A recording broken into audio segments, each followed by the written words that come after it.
अस्सलामुअलैकुम वरहमतुल्लाहि वबरकातुहू। Welcome on ST academy. आज हम स्टार्ट करने जा रहे हैं citric acid cycle. Citric acid cycle या हम इसे क्रेब्स साइकिल भी कहते हैं। सिट्रिक एसिड साइकिल इसलिए कहते हैं क्योंकि सिट्रेट जो है वो पहला कंपाउंड है जो इस साइकिल में इन्वॉल्व हो रहा है, तो इसलिए हम इसे सिट्रिक एसिड साइकिल कहते हैं। और उसके बाद इसे हम क्रेब्स साइकिल क्यों कहते हैं? क्रेब्स साइकिल इसलिए कहते हैं क्योंकि इसे फार्मूलेट किया है इस साइकिल को सर हांस क्रेब ने, तो इसलिए हम उस साइंटिस्ट के नाम से, हांस क्रेब के नाम से इसे क्रेब्स साइकिल भी कहते हैं। मोस्ट कॉमन नेम जो यूज होता है क्रेब्स साइकिल या सिट्रिक एसिड साइकिल के लिए वो है ट्राई कार्बोक्सिलिक एसिड, क्योंकि हम इसमें इन्वॉल्व होते हैं ट्राई कार्बोक्सिलेट, सिट्रेट और आइसोसिट्रेट, तो इस वजह से हम इसको ट्राई कार्बोक्सिलिक एसिड भी कहते हैं। सिट्रिक एसिड की प्रॉपर डिफाइन हमारे पास यह है कि एक सीरीज ऑफ रिएक्शन है माइटोकॉन्ड्रिया के अंदर जो कि ब्रिंग कर रही है catabolism of acetyl coenzyme A की into the carbon dioxide and water, और साथ में प्रोड्यूस कर रही है एटीपी, तो इसको हम सिट्रिक एसिड साइकिल कहते हैं। आप लोग नोट डाउन कर लें कि इसकी प्रॉपर डेफिनेशन क्या है। Series of reaction in mitochondria that bring about the catabolism of acetyl coenzyme A to carbon dioxide and water with the generation of ATP. Citric acid cycle जो हमारा होता है वो माइटोकॉन्ड्रियल मैट्रिक्स के अंदर होता है। अब हम स्टार्ट करते हैं सिट्रिक एसिड साइकिल।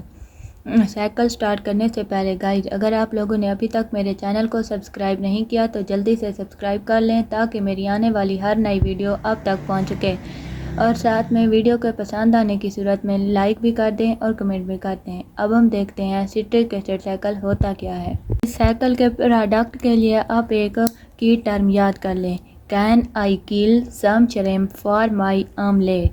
कैन से मुराद हमारे पास क्या है? सिट्रेट है। आई से मुराद आइसोसिट्रेट, किल से मुराद अल्फा कीटोग्लूटरेट, सम से मुराद सक्सिनल कोएंजाइम और श्रिम्प से मुराद सक्सिनेट है। इसके बाद फार से मुराद फ्यूमिरेट आए। इसके बाद है माई से मुराद मालेट, और उसके बाद आमलेट से मुराद है हमारे पास एक्सैलो एसीटेट। हमारा क्रीब साइकिल स्टार्ट होगा ग्लूकोज से। ग्लूकोज की होगी ग्लाइकोलाइसिस और वो कन्वर्ट हो जाएगा पायरोवेट में।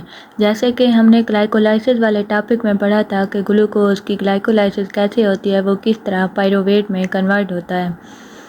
उसके बाद पायरोवेट पे हम एंजाइम रिएक्ट करवाएंगे डिहाइड्रोजिनेज एंजाइम रिएक्ट करवाएंगे, और साथ में हम रिमूव करेंगे CO2 यानी कि कार्बन डाइऑक्साइड, और इंटर करेंगे एसिटाइल कोएंजाइम ए इंटर करेंगे, और साथ में यूज़ करेंगे NADP पॉजिटिव से प्रोड्यूस करेंगे NADH प्लस हाइड्रोजन आयन, तो इसके हमारे पास प्रोडक्ट प्रोड्यूस हो जाएगा एसिटाइल कोएंजाइम ए।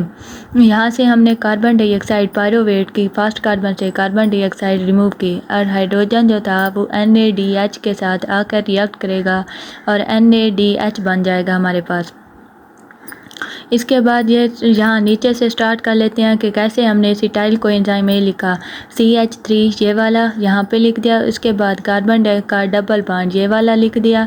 उसके बाद जो हमारे पास कार्बन डाइऑक्साइड तो रिमूव हो जाएगी, तो इंटर हो जाएगा एसिटाइल कोएंजाइम ए, तो हमारे पास बन जाएगा एसिटाइल कोएंजाइम ए। जो एसिटाइल कोएंजाइम ए है वो रिएक्ट करेगा फर्दर एक्सैलो एसीटेट के साथ, तो जब रिएक्ट करेगा तो उस वक्त हमारे पास जो है रिमूव हो जाएगा कोएंजाइम ए, हमारे पास रिमूव हो जाएगा, और जो हम एंजाइम यूज़ करेंगे सिट्रेट सिंथेज यूज़ करेंगे और साथ में वाटर मॉलिक्यूल ऐड करेंगे, तो हमारे पास जो प्रोडक्ट बनेगा वो बनेगा सिट्रेट का। सिट्रेट 6 कार्बन कंपाउंड तैयार हो जाएगा, क्योंकि एक्सैलो एसीटेट में हमारे पास 4 कार्बन है और एसिटाइल कोएंजाइम में हमारे पास 2 कार्बन है, तो हमारे पास सिट्रेट 6 कार्बन कंपाउंड प्रोड्यूस होगा। अब हम एक्सैलो एसीटेट का कहाँ से लिखना स्टार्ट करेंगे, COOH और CH2 ये दो हमारे फ्रंट पे आ जाएंगे सिट्रेट में। इसके बाद जब यहाँ से कोएंजाइम ए ये रिमूव हो जाएगा तो हमारे पास ये वाला बॉन्ड जो है यहाँ पर आके कार्बोनियल कार्बन पर रिएक्ट करेगा।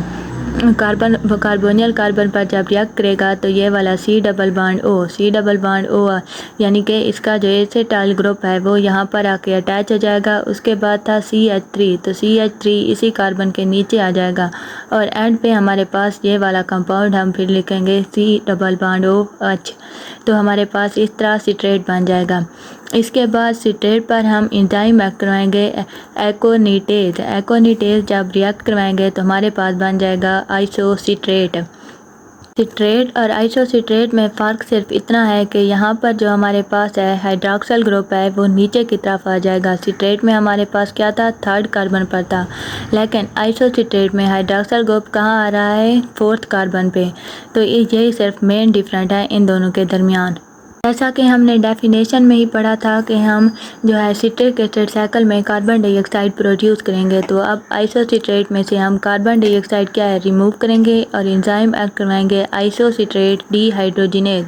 और साथ में हम प्रोडक्ट जो यूज़ कर रहे हैं NAD पॉजिटिव को यूज़ करेंगे और NADH प्लस हाइड्रोजन आयन। तो हमारे पास जो प्रोडक्ट बन जाएगा अल्फ़ा कीटो ग्लूटारेट। कार्बन डाइऑक्साइड कहाँ से रिमूव की, यहाँ से हम कार्बन डाइऑक्साइड रिमूव कर लेंगे तो हमारे पास बन जाएगा C डबल बॉन्ड OH जैसे कि आइसोसिट्रेट में है। उसके बाद वही CH2 है। उसके बाद यहाँ पर हमने कार्बन डाइऑक्साइड रिमूव कर ली तो एक हाइड्रोजन ये बच गया और एक ये बच गया, तो हमारे पास बन गया CH2। उसके बाद क्या है, एक हमने हाइड्रोजन के 2 आयन भी रिमूव किए हैं, तो यहाँ पर हमारे पास ये 2 हाइड्रोजन आयन रिमूव हो जाएंगे जो कि NAD पॉजिटिव के साथ रिएक्ट कर जाएंगे, तो यहाँ पर बच जाएगी सिर्फ ऑक्सीजन। तो हम इसको डबल बॉन्ड ऑक्सीजन से शो करेंगे और लास्ट वाला C डबल बॉन्ड OH वैसे का वैसे लिख देंगे, अल्फ़ा कीटो ग्लूटारेट बन जाएगा।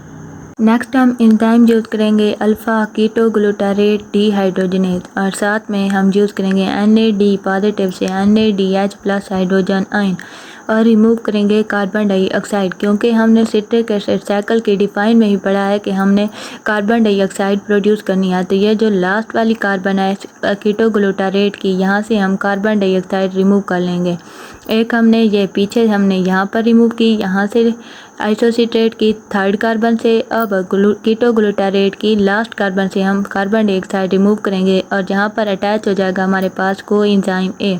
तो इस तरह हमारे पास कीटो ग्लूटारेट कन्वर्ट हो जाएगा सक्सीनाल कोएंजाइम A। अब ये देखते हैं कि कैसे हुआ, COOH यहाँ पे भी वही है बिल्कुल। इसके बाद 2nd और 3rd कार्बन में CH2 है, यहाँ पर भी 2nd और 3rd में CH2 है। इसके बाद है 4th carbon C double bond O। यहाँ पर जो हाइड्रोजन आयन था वो NAD पॉजिटिव के साथ रिएक्ट कर जाएगा और NADH plus hydrogen ion produce हो जाएंगे और जो कार्बन डाइऑक्साइड थी वो हम रिमूव कर लेंगे, तो यहाँ पर अटैच हो जाएगा कोएंजाइम A, तो सक्सीनाल कोएंजाइम A बन जाएगा। नेक्स्ट हम यूज़ करेंगे succinyl coenzyme A synthase enzyme use करेंगे और साथ में एक इनऑर्गेनिक फास्फेट इंटर करेंगे और एक साथ में हम यूटिलाइज़ करेंगे गुआनोसिन डाईफॉस्फेट और प्रोड्यूस हो जाएगी गुआनोसिन ट्राईफॉस्फेट।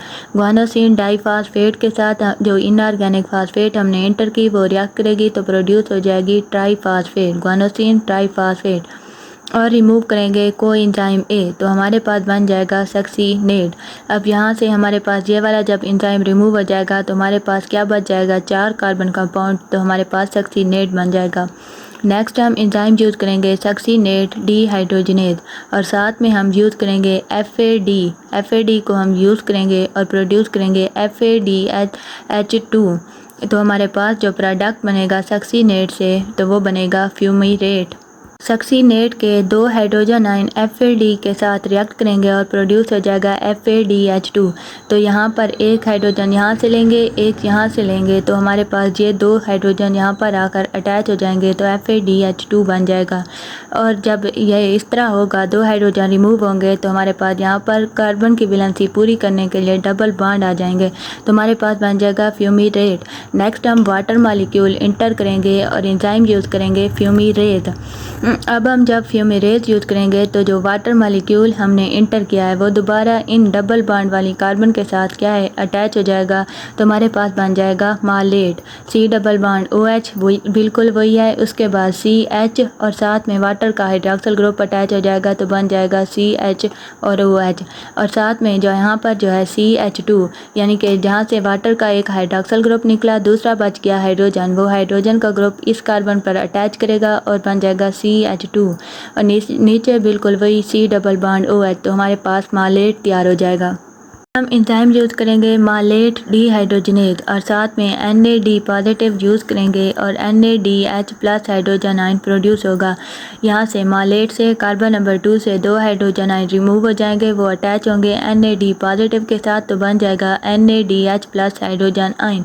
तो इस तरह हम मालेट से ऑक्सैलो एसीटेट बनाएंगे। यहाँ पर हमारे पास क्या बच जाएगी, सिर्फ ऑक्सीजन बच जाएगी जब 2 हाइड्रोजन ग्रुप रिमूव हो जाएंगे। तो इस तरह हमारे पास ऑक्सैलो एसीटेट बन जाएगा, एक कीटो शुगर बन जाएगी, कीटो मॉलिक्यूल बन जाएगा, शुगर तो नहीं है, मॉलिक्यूल बन जाएगा। तो इस तरह ये साइकिल दोबारा स्टार्ट हो जाएगा।